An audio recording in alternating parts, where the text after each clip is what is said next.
करीब 7 बजे होंगे। शाम को मोबाइल बजा, उठाया तो उधर से रोने की आवाज। मैंने शांत कराया और पूछा कि भाभी जी आखिर हुआ क्या। उधर से आवाज आई, आप कहाँ हैं और कितनी देर में आ सकते हैं।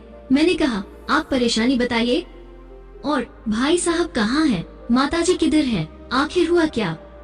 लेकिन उधर से केवल एक रट की, आप आ जाइए। मैंने आश्वासन दिया कि कम से कम 1 घंटा पहुंचने में लगेगा। जैसे तैसे पूरी घबराहट में पहुंचा।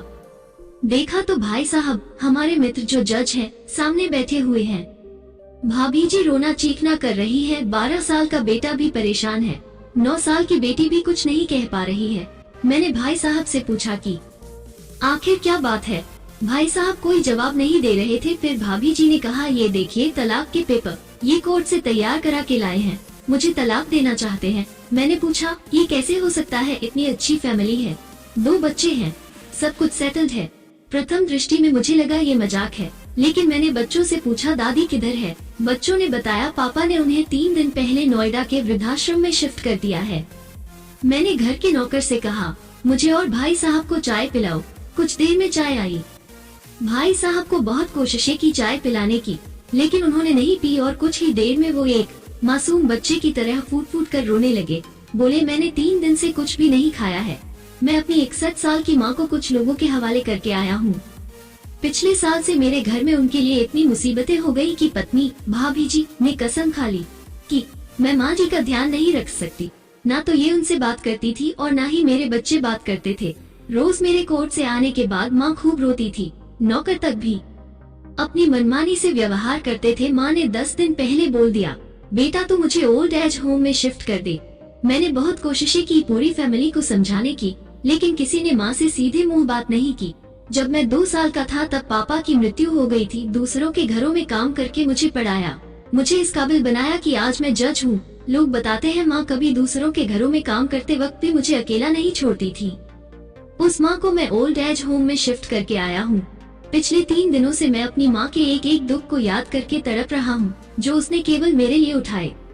मुझे आज भी याद है जब मैं 10th की परीक्षा में अपीयर होने वाला था। माँ मेरे साथ रात रात भर बैठी रहती। एक बार माँ को बहुत फीवर हुआ, मैं तभी स्कूल से आया था।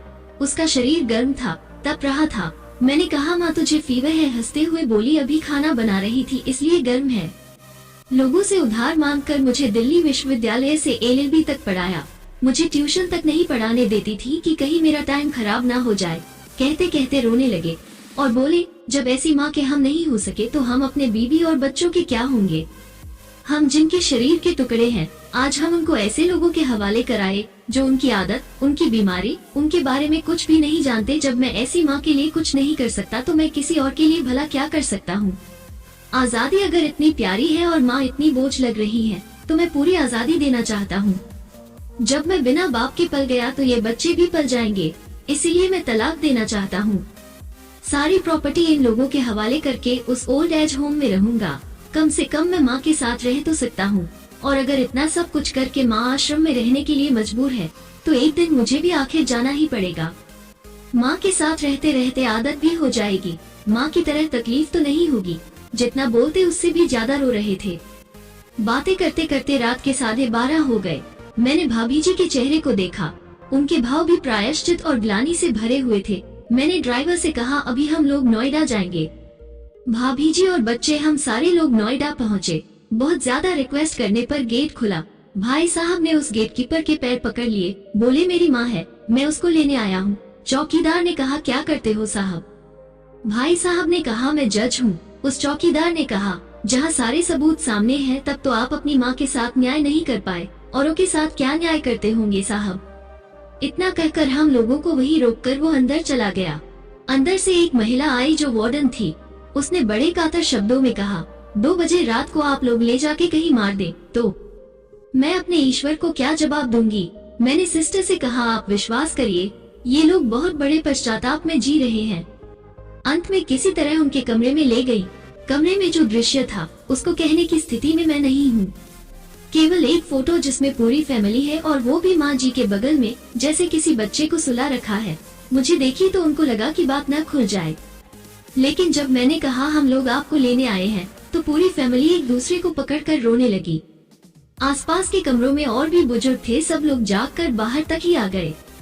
उनकी भी आंखें नम थी। कुछ समय के बाद चलने की तैयारी हुई। पूरे आश्रम के लोग बाहर तक आए। किसी तरह हम लोग आश्रम के लोगों को छोड़ पाए। सब लोग इस आशा से देख रहे थे कि शायद उनको भी कोई लेने आए। रास्ते भर बच्चे और भाभी जी तो शांत रहे, लेकिन भाई साहब और माताजी एक दूसरे की भावनाओं को अपने पुराने रिश्ते पर बिठा रहे थे। घर आते आते करीब 3:45 हो गया। भाभी जी भी अपनी खुशी की चाबी कहाँ है ये समझ गई थी। मैं भी चल दिया, लेकिन रास्ते भर वो सारी बातें और दृश्य घूमते रहे।